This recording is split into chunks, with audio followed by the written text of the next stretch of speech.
வணக்கம், இது நம்ம ஆஜி ஃபேமிலி கிச்சன். இன்றைக்கி நம்ம சேனலில் ஒரு ஹெல்த்தியான ரெசிபி தான் பார்க்க போகிறோம். அதாவது எள்ளையும் நிலக்கடலையும் வச்சு ஒரு சூப்பரான ஹெல்த்தியான எள்ளு உருண்டை எப்படி செய்கிறது அப்படிங்கிறது தான் இந்த வீடியோவில் பார்க்க போகிறோம். இந்த எள்ளு உருண்டையில் பார்த்திங்கன்னா நார்ச்சத்து, புரதச்சத்து, இரும்புச்சத்து இது எல்லாமே நமக்கு அதிக அளவில் கிடைக்கும். அது மட்டும் இல்லைங்க, சின்னவங்கலேருந்து பெரியவங்க வரைக்கும் எல்லாருக்குமே ரொம்ப பிடிச்ச ரெசிபி. இதே நீங்கள் ட்ரை பண்ணி கொடுத்து பாருங்கள், எல்லோரும் விரும்பி சாப்பிடுவாங்க. அந்தளவு நல்ல டேஸ்ட்டு அட்டகாசமாக இருக்கும். வீடியோவை ஸ்கிப் பண்ணாமல் பார்த்து இதே மாதிரி கரெக்டாக மெஷர்மெண்ட் எடுத்து நீங்கள் பண்ணிங்கன்னா இந்த எள்ளு உருண்டையோட அந்த ஸ்வீட் பார்த்திங்க அப்படின்னா நமக்கு ஈவனாகவே கிடைக்கும். ஸோ இப்போ வாங்க இந்த எள்ளு உருண்டை எப்படி பண்ணுறது அப்படிங்கிறத வீடியோக்குள்ளே போய் பார்க்கலாம். வீடியோக்குள்ளே போகிறதுக்கு முன்னாடி இப்போ தான் நம்ம சேனலை ஃபர்ஸ்ட் டைம் பார்க்குறீங்க அப்படின்னா மறக்காமல் நம்ம சேனலை சப்ஸ்கிரைப் பண்ணிக்கோங்க. பக்கத்தில் இருக்க பெல் பட்டனையும் ப்ரெஸ் பண்ணிக்கோங்க. அப்போ தான் நான் போடுற வீடியோ உங்களுக்கு உடனே நோட்டிஃபிகேஷனில் வரும். இப்போ வாங்க இந்த ஹெல்த்தியான எள்ளு உருண்டை எப்படி பண்ணுறது அப்படிங்கிறத வீடியோக்குள்ளே போய் பார்க்கலாம்.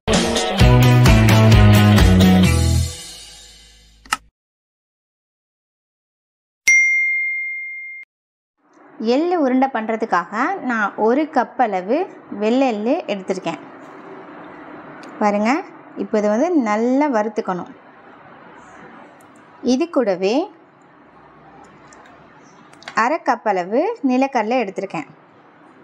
இப்போது எள்ளையும் நிலக்கடலையும் தனித்தனியாக நல்லா வறுத்துக்கலாம். ஒரு பேன் எடுத்துக்கோங்க. பேன் வந்து நல்லா சூடு பண்ணிவிட்டு ஃபஸ்ட்டு எள்ளை வந்து நல்லா வறுத்துக்கலாம். எள்ளை வந்துட்டு அடுப்பை மீடியம் ஃப்ளேமில் வச்சுட்டு மீடியம் டு ஹை ஃப்ளேமில் வச்சு வறுத்துக்கோங்க. இந்த எள்ளு வந்து நல்லா வறுபட்டுருச்சு அப்படிங்கிறத எப்படி கண்டுபிடிக்கலாம் அப்படின்னா, எள்ளு வறுக்கும்போது அந்த எள்ளு வந்து படபடன்னு வெடிக்க ஆரம்பிக்கும். அந்த ஸ்டேஜ் வந்தாலே ஆல்மோஸ்ட் எள்ளு வறுபட்டுருச்சு அப்படின்னு தான் அர்த்தம். அடுப்பை வந்து ஹை ஃப்ளேம்லேயும் மீடியம் ஃப்ளேம்லேயும் அட்ஜஸ்ட் பண்ணி வச்சு எள்ளை ஒரு 2-3 மினிட்ஸ் வந்து நல்லா வறுத்துக்கலாம். எள்ளு வந்து நான் ஆல்ரெடி க்ளீன் பண்ணி வச்சனால அப்படியே ஸ்ட்ரைட்டாக எடுத்து நான் இந்த மாதிரி வறுத்துக்கிறேன். ஒருவேளை உங்கள் எள்ளில் கல், தூசுமண் ஏதாவது இருக்குது அப்படின்னா என்ன பண்ணணும் அப்படின்னா, எள்ளை வந்து அலசிட்டு ஒரு வடிகட்டியில் நல்லா வடிகட்டிட்டு உடனே அதை பேனில் போட்டு நல்லா வறுக்க ஆரம்பிச்சிடணும். அந்த மாதிரி வறுத்தாலும் இந்த மாதிரி தண்ணியெல்லாம் நல்லா ட்ரை ஆகிட்டு படன்னு எள்ளு வெடிக்க ஆரம்பிக்கும். அந்த ஸ்டேஜில் நம்ம எள்ளு எடுத்துக்கணும். பாருங்க, எள்ளு வறுக்கும்போது நல்ல ஒரு வாசனை வரும். எனக்கு வந்து எள்ளு வந்து நல்லா வறுபட்டுருச்சு, எனக்கு வெடிக்க ஆரம்பிச்சிருச்சு. நான் ஒரு 2 நிமிஷம் நல்லா கிளறி விட்டேன். எள்ளு வந்து சூப்பராக வறுபட்டுருச்சு. ஃபர்ஸ்ட் இருந்ததுக்கும் இப்போதைக்கும் உங்களுக்கு நல்லா தெரியும், கலர் கூட லைட்டாக சேஞ்ச் ஆகிருக்கு பாருங்கள். அவ்வளோதான், வறுபட்ட எள்ளை தனியாக ஒரு பிளேட்டுக்கு மாற்றி வச்சுக்கலாம். இப்போது அதே பேன்லேயே நம்ம எடுத்து வச்சுருந்த 1/2 கப்பில் வச்சுருந்த நிலக்கடலை அதையும் சேர்த்துக்கலாம். சேர்த்துட்டு இதையும் நல்லா வறுத்துக்கலாம். கண்டிப்பாக உங்களுக்கு எள்ளு கிடைச்சிது அப்படின்னா மறக்காமல் இந்த எள்ளு உருண்டையை நீங்கள் ட்ரை பண்ணி சாப்பிட்டு பாருங்கள். டேஸ்ட் அட்டகாசமாக இருக்கும். எள்ளு மட்டும் தனியாக இல்லாமல் இந்த நிலக்கடலையும் சேர்த்து எள்ளு உருண்டை ப்ரிப்பேர் பண்ணி நீங்கள் சாப்பிட்டு பாருங்கள். டேஸ்ட் அட்டகாசமாக இருக்கும். அது மட்டும் இல்லை, இந்த ரெண்டுலையுமே நமக்கு ஹெல்ப் பண்ணக்கூடிய நிறைய சத்துக்கள் நிறைய இதில் இருக்குது.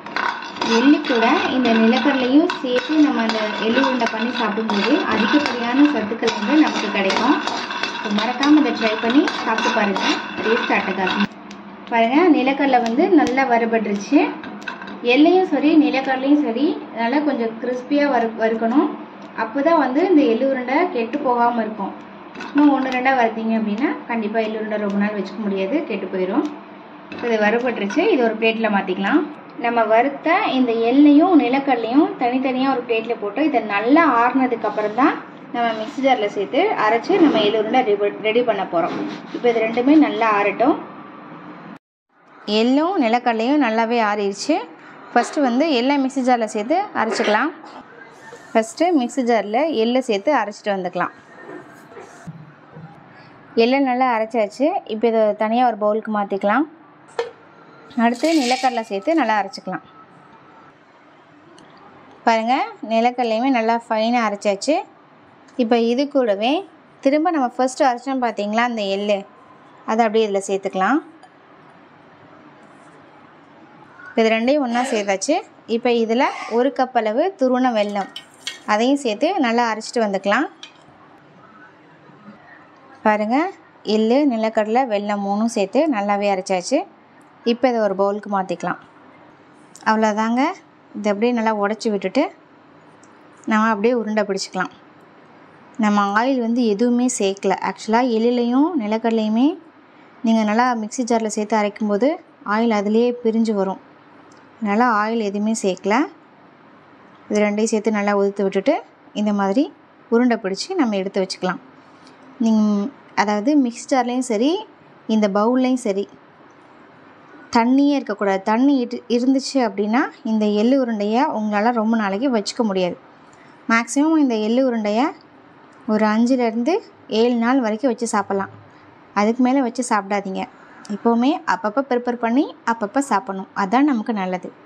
இப்போ இதே மாதிரியே எல்லாத்தையும் உருட்டி எடுத்து வச்சுக்கலாம். அவ்வளோதாங்க, எல்லா உருண்டைகளையுமே சூப்பராகவே உருட்டி எடுத்தாச்சு.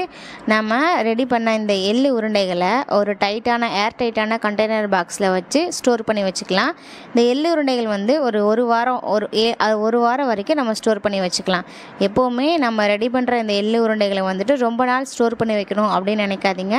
1 வீக் வரைக்கும் நீங்கள் ஸ்டோர் பண்ணி வச்சுக்கலாம். ஒவ்வொரு தடவையும் நீங்கள் எள்ளு உருண்டைகளை எடுக்கும்போது தண்ணி படாமல் இருக்கணும். தண்ணி பட்டுச்சு அப்படின்னா கெட்டு போயிடும். இந்த எள்ளு உருண்டைகள் வந்துட்டு லேடிஸ்க்கு ரொம்ப நல்லது. ஸோ மறக்காமல் இதை ட்ரை பண்ணி பாருங்கள். ட்ரை பண்ணி பார்த்துட்டு டேஸ்ட் எப்படி இருந்துச்சு அப்படிங்கிறத கமெண்ட் பாக்ஸில் சொல்லுங்கள். இது போன்ற நம்ம வீடியோக்களை தொடர்ந்து பார்ப்பதற்கு நம்ம ஆர்ஜி ஃபேமிலி கிச்சனை லைக் பண்ணுங்கள், ஷேர் பண்ணுங்கள், கமெண்ட் பண்ணுங்கள், மறக்காமல் சப்ஸ்கிரைப் பண்ணுங்கள். தேங்க்யூ ஃபார் வாட்சிங்.